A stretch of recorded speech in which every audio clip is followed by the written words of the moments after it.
ಕೈಲಾಸ ಮಾನಸ ಸರೋವರ ಯಾತ್ರೆಗೆ ನೇಪಾಳ ತಡೆ. ಭಾರತ ಚೀನಾ ವಿರುದ್ಧ ನೇಪಾಳ ಕೆಂಡಾಮಂಡಲ. ಎಸ್ ವೀಕ್ಷಕರೇ, ಕೈಲಾಸ ಮಾನಸ ಸರೋವರ ಯಾತ್ರೆ ಅಂದ್ರೆ ಅದು ಕೋಟ್ಯಾಂತರ ಭಾರತೀಯರ ಪಾಲಿನ ಅತ್ಯಂತ ಪವಿತ್ರವಾದ ಕನಸು. ಹಿಮಾಲಯದ ರಾಶಿಗಳಲ್ಲಿ ಅಡಗಿರುವಂತಹ ಶಿವನ ದರ್ಶನ ಪಡೆಯಲು ಭಕ್ತರು ವರ್ಷವಿಡೀ ಕಾಯ್ತಾ ಇರ್ತಾರೆ. ಆದರೆ ಈಗ ಇದೇ ಪವಿತ್ರ ಯಾತ್ರೆಯ ವಿಚಾರದಲ್ಲಿ ಅಂತಾರಾಷ್ಟ್ರೀಯ ಮಟ್ಟದ ದೊಡ್ಡ ಸಂಘರ್ಷವೊಂದು ಶುರುವಾಗಿದೆ. ಭಾರತ ಮತ್ತು ಚೀನಾ ಸೇರಿ ಯಾತ್ರೆಗೆ ಸಿದ್ಧತೆಯನ್ನ ಮಾಡ್ತಿದ್ರೆ ಅತ್ತ ನೆರೆ ರಾಷ್ಟ್ರ ನೇಪಾಳ ಮಾತ್ರ ಅಡ್ಡಗಾಲು ಹಾಕಿದೆ. ನಮ್ಮ ಅನುಮತಿ ಇಲ್ಲದೆ ನೀವು ಲಿಪು ಲೇಕ್ ಮೂಲಕ ಹೋಗೋ ಹಾಗಿಲ್ಲ ಅಂತ ನೇಪಾಳ ಈಗ ಭಾರತ ಮತ್ತು ಚೀನಾ ಎರಡು ದೇಶಗಳಿಗೆ ಖಡಕ್ ಎಚ್ಚರಿಕೆಯನ್ನ ಕೊಟ್ಟಿದೆ. ಅಷ್ಟಕ್ಕೂ ಈ ಲಿಪು ಲೇಕ್ ಪಾಸ್ ವಿವಾದ ಶುರುವಾಗಿದ್ದು ಯಾಕೆ? 1816ರ ಸುಗೌಲಿ ಒಪ್ಪಂದಕ್ಕೂ ಇವತ್ತಿನ ಜಗಳಕ್ಕೂ ಏನ್ ಸಂಬಂಧ? ಮೋದಿಯವರ ಡ್ರೀಮ್ ಪ್ರಾಜೆಕ್ಟ್ ಅನ್ನ ತಡೆಯೋಕೆ ನೇಪಾಳ ಮಾಡ್ತಿರುವಂತಹ ಆ ಪ್ಲಾನ್ ಎಂತಹದ್ದು? ಕೈಲಾಸ ಮಾನಸ ಸರೋವರ ಯಾತ್ರೆಗೆ ಅನುಮತಿ ಸಿಗುತ್ತಾ ಇಲ್ವಾ? ಎಲ್ಲವನ್ನೂ ಕೂಡ ಡೀಟೇಲ್ ಆಗಿ ನೋಡ್ತಾ ಹೋಗೋಣ. ನಾನು ಶಿವಮೂರ್ತಿ ಸರ್ಪ. ಯಾತ್ರಿಕರಿಗೆ ನೇಪಾಳ ಶಾಕ್. ನೇಪಾಳದ ಖ್ಯಾತಿ ಏನು? ಎಸ್ ವೀಕ್ಷಕರೇ, ಮೊದಲು ಈಗ ಆಗಿರುವಂತಹ ಲೇಟೆಸ್ಟ್ ಬೆಳವಣಿಗೆ ಏನು ಅನ್ನೋದನ್ನ ನೋಡ್ತಾ ಹೋಗೋಣ. ಭಾರತದ ವಿದೇಶಾಂಗ ಸಚಿವಾಲಯವು 2026ರ ಕೈಲಾಸ ಮಾನಸ ಸರೋವರ ಯಾತ್ರೆಯ ವೇಳಾಪಟ್ಟಿಯನ್ನ ಪ್ರಕಟಿಸಿದೆ. ಜೂನ್ ನಿಂದ ಆಗಸ್ಟ್ ವರೆಗೆ ನಡೆಯುವಂತಹ ಯಾತ್ರೆಗೆ ಒಟ್ಟು 1,000 ಭಕ್ತರಿಗೆ ಅವಕಾಶವನ್ನ ನೀಡಲಾಗಿದ್ದು, ಇದಕ್ಕಾಗಿ 2 ಮಾರ್ಗಗಳನ್ನ ಗುರುತಿಸಲಾಗಿದೆ. ಒಂದು ಸಿಕ್ಕಿಂನ ನಾಥು ಲಾ ಪಾಸ್ ಮೂಲಕ, ಇನ್ನೊಂದು ಉತ್ತರಾಖಂಡದ ಲಿಪು ಲೇಕ್ ಪಾಸ್ ಮೂಲಕ. ಈಗಾಗಲೇ ಆನ್ಲೈನ್ ರಿಜಿಸ್ಟ್ರೇಷನ್ ಕೂಡ ಶುರುವಾಗಿದೆ. ಆದ್ರೆ ಇದೇ ವಿಚಾರಕ್ಕೆ ಈಗ ನೇಪಾಳ ಸರ್ಕಾರ ತನ್ನ ಅಧಿಕೃತ ಆಕ್ಷೇಪವನ್ನ ದಾಖಲಿಸಿದೆ. ನೇಪಾಳದ ವಿದೇಶಾಂಗ ಸಚಿವಾಲಯವು ಭಾನುವಾರ ಒಂದು ಖಡಕ್ ಹೇಳಿಕೆಯನ್ನ ಬಿಡುಗಡೆ ಮಾಡಿದ್ದು, ಲಿಪು ಲೇಕ್ ಪ್ರದೇಶ ನೇಪಾಳದ ಅವಿಭಾಜ್ಯ ಅಂಗ. ನಮ್ಮನ್ನ ಕೇಳದೆ ಇಲ್ಲಿ ಯಾವುದೇ ರಸ್ತೆ ನಿರ್ಮಾಣವಾಗಲಿ ಅಥವಾ ಧಾರ್ಮಿಕ ಯಾತ್ರೆಯನ್ನಾಗಲಿ ಮಾಡಬಾರದು ಅಂತ ಭಾರತಕ್ಕೆ ಮತ್ತು ತನ್ನ ಸ್ನೇಹಿತ ಚೀನಾಕ್ಕೆ ಸ್ಪಷ್ಟವಾಗಿ ತಿಳಿಸಿದೆ. ಇದು ದಕ್ಷಿಣ ಏಷ್ಯಾದ ಅತ್ಯಂತ ಸೂಕ್ಷ್ಮ ಮತ್ತು ಭಾವನಾತ್ಮಕ ಗಡಿ ವಿವಾದಕ್ಕೆ ಮತ್ತೆ ಕಿಚ್ಚು ಹಚ್ಚಿದೆ. 1954ರಿಂದಲೂ ಲಿಪು ಲೇಕ್ ನಮ್ಮದೇ ಎಂದ ಭಾರತ, ನೇಪಾಳದ ವಾದಕ್ಕೆ ಪುರಾವೆ ಇಲ್ಲ ಎಂದ ಇಂಡಿಯಾ. ವೀಕ್ಷಕರೇ, ನೇಪಾಳದ ಈ ಆಕ್ಷೇಪಕ್ಕೆ ಭಾರತ ಈಗ ಭರ್ಜರಿ ತಿರುಗೇಟನ್ನ ಕೊಟ್ಟಿದೆ. ಭಾರತದ ವಿದೇಶಾಂಗ ಸಚಿವಾಲಯದ ವಕ್ತಾರ ರಣಧೀರ್ ಜೈಸ್ವಾಲ್ ಅವರು ಹೇಳೋ ಪ್ರಕಾರ, ಲಿಪು ಲೇಕ್ ವಿಚಾರದಲ್ಲಿ ಭಾರತದ ನಿಲುವು ಅತ್ಯಂತ ಸ್ಪಷ್ಟ ಮತ್ತು ಸ್ಥಿರವಾಗಿದೆ. 1954ರಿಂದಲೂ ಕೂಡ ಕೈಲಾಸ ಮಾನಸ ಸರೋವರ ಯಾತ್ರೆಗೆ ನಾವು ಲಿಪು ಲೇಕ್ ಪಾಸ್ ಅನ್ನೇ ಬಳಸ್ತಾ ಇದ್ದೇವೆ.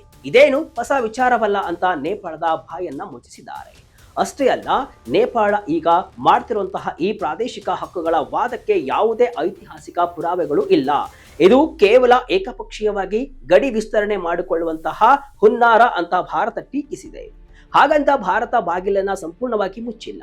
ನಮ್ಮ ನೆರೆಯ ರಾಷ್ಟ್ರದ ಜೊತೆ ಮಾತುಕತೆ ಮೂಲಕ ಗಡಿ ವಿವಾದ ಬಗೆಹರಿಸಿಕೊಳ್ಳಲು ಈಗ ಇಂದಿಗೂ ಸಿದ್ಧರಿದ್ದೇವೆ ಅನ್ನೋ ಶಾಂತಿಯ ಮಂತ್ರವನ್ನು ಕೂಡ ಜೈಸ್ವಾಲ್ ಪಠಿಸಿದ್ದಾರೆ. 1816ರ ಸುಗೌಲಿ ಒಪ್ಪಂದದ ಅಸಲಿ ರಹಸ್ಯವೇನು? ಮಹಾಕಾಳಿ ನದಿ ಉಗಮ ಸ್ಥಾನದ ಮೇಲೆ ಇಡೀ ವಿವಾದ. ಈ ಜಗಳದ ಹಿಂದಿರೋ ಅಸಲಿ ಇತಿಹಾಸವನ್ನ ನೀವು ತಿಳಿಯಲೇಬೇಕು. ಈ ವಿವಾದ ಶುರುವಾಗೋದು ಇವತ್ತು ನಿನ್ನೆಯದಲ್ಲ, ಬರೋಬ್ಬರಿ 2 ಶತಮಾನಗಳ ಹಿಂದೆ. ಅಂದ್ರೆ 1816ರಲ್ಲಿ ನಡೆದ ಬ್ರಿಟಿಷ್ ನೇಪಾಳ ಯುದ್ಧದ ನಂತರ ಸುಗೌಲಿ ಒಪ್ಪಂದವಾಯಿತು. ಈ ಒಪ್ಪಂದದ ಪ್ರಕಾರ ಮಹಾಕಾಳಿ ನದಿಯನ್ನ ನೇಪಾಳದ ಪಶ್ಚಿಮ ಗಡಿ ಅಂತ ಗುರುತಿಸಲಾಯಿತು. ಆದ್ರೆ ಇಲ್ಲೇ ಅಸಲಿ ಟ್ವಿಸ್ಟ್ ಇರೋದು. ಈ ಕಾಳಿ ನದಿ ಎಲ್ಲಿಂದ ಹುಟ್ಟುತ್ತೆ ಅನ್ನೋದೇ ಈಗಿರುವಂತಹ ಜಗಳದ ಕೇಂದ್ರ ಬಿಂದು. ನೇಪಾಳದ ವಾದದ ಪ್ರಕಾರ ಕಾಳಿ ನದಿ ಲಿಂಪಿಯಾಧುರ ಎನ್ನುವಂತಹ ಜಾಗದಲ್ಲಿ ಹುಟ್ಟುತ್ತೆ. ಹಾಗಾಗಿ ಅದರ ಪೂರ್ವಕ್ಕೆ ಇರುವಂತಹ ಲಿಪು ಲೇಕ್ ಮತ್ತು ಕಾಲಾಪಾನಿ ನೇಪಾಳಕ್ಕೆ ಸೇರಬೇಕು ಅಂತ ಹೇಳ್ತಾ ಇದೆ. 2020ರಲ್ಲಿ ಕೆಪಿ ಓಲಿ ತಂದ ನಕ್ಷೆ ಸಮರ. 80 ಕಿಲೋಮೀಟರ್ ರಸ್ತೆ ಉದ್ಘಾಟನೆಗೆ ಕೆಂಡವಾಗಿದ್ದ ನೇಪಾಳ. ಈ ವಿವಾದ 2020ರಲ್ಲಿ ಅಕ್ಷರಶಃ ಸ್ಫೋಟವಾಗಿತ್ತು. ಅದಕ್ಕೆ ಕಾರಣ ಭಾರತ ನಿರ್ಮಿಸಿದ ಒಂದು ರಸ್ತೆ. ಉತ್ತರಾಖಂಡದ ದಾರ್ಚುಲಾದಿಂದ ಲಿಪು ಲೇಕ್ ಪಾಸ್ ವರೆಗೆ ಭಾರತದ ಬಾರ್ಡರ್ ರೋಡ್ಸ್ ಆರ್ಗನೈಸೇಷನ್ 80 ಕಿಲೋಮೀಟರ್ ಉದ್ದದ ರಸ್ತೆಯನ್ನ ನಿರ್ಮಾಣ ಮಾಡಿತ್ತು. ಕೈಲಾಸ ಯಾತ್ರೆ ಸುಲಭವಾಗಲಿ ಅಂತ ಭಾರತ ಈ ರಸ್ತೆಯನ್ನ ಕಟ್ಟಿದ್ರೆ, ನೇಪಾಳ ಮಾತ್ರ ಇದನ್ನ ದೊಡ್ಡ ಪ್ರಚೋದನೆ ಅಂತ ಭಾವಿಸಿತ್ತು. ಆಗಿನ ನೇಪಾಳ ಪ್ರಧಾನಿ ಕೆಪಿ ಶರ್ಮಾ ಓಲಿ ಅವರು ಭಾರತದ ವಿರುದ್ಧ ಕೆಂಡ ಕಾರಿದ್ರು. ನೇಪಾಳದ ಪಾರ್ಲಿಮೆಂಟ್ನಲ್ಲಿ ಸರ್ವಾನುಮತದಿಂದ ಹೊಸ ರಾಜಕೀಯ ನಕ್ಷೆಯನ್ನ ಅಂಗೀಕರಿಸಿದ್ರು. ಈ ನಕ್ಷೆಯಲ್ಲಿ ಲಿಪು ಲೇಕ್, ಕಾಲಾಪಾನಿ ಮತ್ತು ಲಿಂಪಿಯಾಧುರವನ್ನ ನೇಪಾಳದ ಒಳಗೆ ಸೇರಿಸಿಕೊಂಡ್ರು. ಇದು ಭಾರತ ಮತ್ತು ನೇಪಾಳದ ನಡುವೆ ಇರುವಂತಹ ರೋಟಿ ಭೇಟಿ ಅಂದ್ರೆ ಹೆಣ್ಣು ಕೊಟ್ಟು ತರುವಂತಹ ಬಾಂಧವ್ಯಕ್ಕೆ ಅತಿ ದೊಡ್ಡ ಪೆಟ್ಟನ್ನ ಕೊಟ್ಟಿತ್ತು. ಓಲಿ ಅವರು ಆಗ ರಾಷ್ಟ್ರೀಯವಾದದ ಅಲೆಯನ್ನ ಎಬ್ಬಿಸಿ ನೇಪಾಳದ ಜನರ ಭಾವನೆಯನ್ನ ಭಾರತದ ವಿರುದ್ಧ ತಿರುಗಿಸುವಲ್ಲಿ ಯಶಸ್ವಿ ಕೂಡ ಆಗಿತ್ತು. ಚೀನಾದ ಇಬ್ಬಂದಿ ನೀತಿ, ನೇಪಾಳಕ್ಕೆ ಜಿನ್ಪಿಂಗ್ ಟಕ್ಕರ್. ಭಾರತದ ಜೊತೆ ಲಿಪುಲೇಖ್ ಅಗ್ರಿಮೆಂಟ್ ಮಾಡಿಕೊಂಡ ಚೀನಾ. ಈ ತ್ರಿಕೋನ ಸಂಘರ್ಷದಲ್ಲಿ ಚೀನಾದ ಪಾತ್ರ ತುಂಬಾ ವಿಚಿತ್ರವಾಗಿದೆ. ನೇಪಾಳ ಚೀನಾವನ್ನ ಪರಮ ಮಿತ್ರ ಅಂತ ಅಂದುಕೊಂಡಿದೆ. ಆದರೆ 2015 ಮತ್ತು 2025ರಲ್ಲಿ ಇದೇ ಚೀನಾ ನೇಪಾಳಕ್ಕೆ ತಿಳಿಸದೆಯೇ ಭಾರತದ ಜೊತೆ ಲಿಪುಲೇಖ್ ಅನ್ನ ಒಂದು ವ್ಯಾಪಾರ ಕಾರಿಡಾರ್ ಆಗಿ ಬಳಸಲು ಒಪ್ಪಂದವನ್ನ ಮಾಡಿಕೊಂಡಿದೆ. ಕೆಪಿ ಓಲಿ ಅವರು ಚೀನಾ ಅಧ್ಯಕ್ಷ ಕ್ಸಿ ಜಿನ್ಪಿಂಗ್ ಜೊತೆ ಈ ಬಗ್ಗೆ ಮಾತನಾಡಿದಾಗಲೂ ಕೂಡ ಜಿನ್ಪಿಂಗ್ ಅವರು ತುಂಬಾ ಜಾಣತನದಿಂದ ಜಾರಿಕೊಂಡಿದ್ದಾರೆ. ಇದು ಭಾರತ ಮತ್ತು ನೇಪಾಳದ ನಡುವಿನ ವಿಚಾರ, ನೀವೇ ಬಗೆಹರಿಸಿಕೊಳ್ಳಿ ಅಂತ ಹೇಳಿ ಚೀನಾ ಕೈ ತೊಳೆದುಕೊಂಡಿದೆ. ಅಂದ್ರೆ ಚೀನಾ ಕೂಡ ಲಿಪುಲೇಖ್ ಭಾರತದ ಸುಪರ್ದಿಯಲ್ಲಿ ಇರೋದನ್ನ ಪರೋಕ್ಷವಾಗಿ ಒಪ್ಪಿಕೊಂಡಂತಿದೆ. ಇದರಿಂದ ನೇಪಾಳಕ್ಕೆ ಈಗ ಒಂದು ಕಡೆ ಭಾರತದ ಮೇಲೆ ಸಿಟ್ಟಿದ್ರೆ, ಇನ್ನೊಂದು ಕಡೆ ನಂಬಿದ ಚೀನಾವೇ ತಮಗೆ ಮೋಸ ಮಾಡ್ತಿದೆ ಅನ್ನೋ ಅಳಲು ಕೂಡ ಇದೆ. ಲಿಪುಲೇಖ್ನಲ್ಲಿ ನೇಪಾಳದ ಒಬ್ಬ ಸೈನಿಕನೂ ಇಲ್ಲ. ಭಾರತದ ಹಿಡಿತದಲ್ಲಿರುವಂತಹ ಲಿಪುಲೇಖ್. ವೀಕ್ಷಕರೇ, ಈ ವಿವಾದದ ಅಸಲಿ ಸತ್ಯ ಏನ್ ಗೊತ್ತಾ? ಲಿಪುಲೇಖ್ನಲ್ಲಿ ನೇಪಾಳದ ಒಬ್ಬನೇ ಒಬ್ಬ ಸೈನಿಕನು ಕೂಡ ಅಲ್ಲಿ ಇಲ್ಲ. ಅಲ್ಲಿ ನೇಪಾಳ ಕಟ್ಟಿದ 1 ಕಿಲೋಮೀಟರ್ ರಸ್ತೆಯೂ ಕೂಡ ಇಲ್ಲ. ಅಲ್ಲಿ ಅಕ್ಷರಶಃ ಭಾರತದ ಆಡಳಿತವಿದೆ. ಆದರೆ ನೇಪಾಳದ ಹತ್ತಿರ ಇರೋದು ಕೇವಲ ಒಂದು ಸಂವಿಧಾನಾತ್ಮಕ ಹಕ್ಕು ಮತ್ತು ಐತಿಹಾಸಿಕ ವಾದ ಮಾತ್ರ. ನೇಪಾಳ ಈಗ ತನ್ನ ನಕ್ಷೆಯನ್ನೇ ಆಯುಧವಾಗಿ ಮಾಡಿಕೊಂಡು ವಿಶ್ವದ ಮುಂದೆ ವಾದ ಮಾಡ್ತಾ ಇದೆ. ಆದರೆ ಅಂತಾರಾಷ್ಟ್ರೀಯ ರಾಜತಾಂತ್ರಿಕತೆಯಲ್ಲಿ ಬರೀ ನಕ್ಷೆ ಇದ್ರೆ ಸಾಲದು, ಐತಿಹಾಸಿಕ ಸತ್ಯಗಳು ಮತ್ತು ವಾಸ್ತವದ ನೆಲೆಗಟ್ಟು ಇರಬೇಕಾಗುತ್ತೆ. ಭಾರತ ಈಗ ಯಾತ್ರೆಗೆ ಸಿದ್ಧತೆಯನ್ನ ನಡೆಸ್ತಾ ಇದೆ. ಯಾತ್ರಿಕರು ಲಿಪುಲೇಖ್ ಮೂಲಕ ಹೋಗೋದು ಬಹುತೇಕ ಫಿಕ್ಸ್ ಆಗಿದೆ. ಆದರೆ ಈಗ ನೇಪಾಳ ಖ್ಯಾತಿ ತೆಗಿತಾ ಇದೆ ಅನ್ನೋದೇ ಅಚ್ಚರಿ. ರೋಟಿ ಭೇಟಿ ಸಂಬಂಧ ಉಳಿಯುತ್ತಾ? ರಾಜತಾಂತ್ರಿಕ ಮಾತುಕತೆಯೇ ಏಕೈಕ ದಾರಿ. ಎಸ್ ವೀಕ್ಷಕರೇ, ನೇಪಾಳ ಮತ್ತು ಭಾರತ ಅಂದ್ರೆ ಅವಿನಾಭಾವ ಸಂಬಂಧ ಇರುವಂತಹ ರಾಷ್ಟ್ರಗಳು. ಎರಡೂ ದೇಶಗಳ ನಡುವೆ ಗಡಿಗಳಿದ್ರೂ ಕೂಡ ಜನರ ಮನಸ್ಸುಗಳ ನಡುವೆ ಬೇಲಿ ಇಲ್ಲ.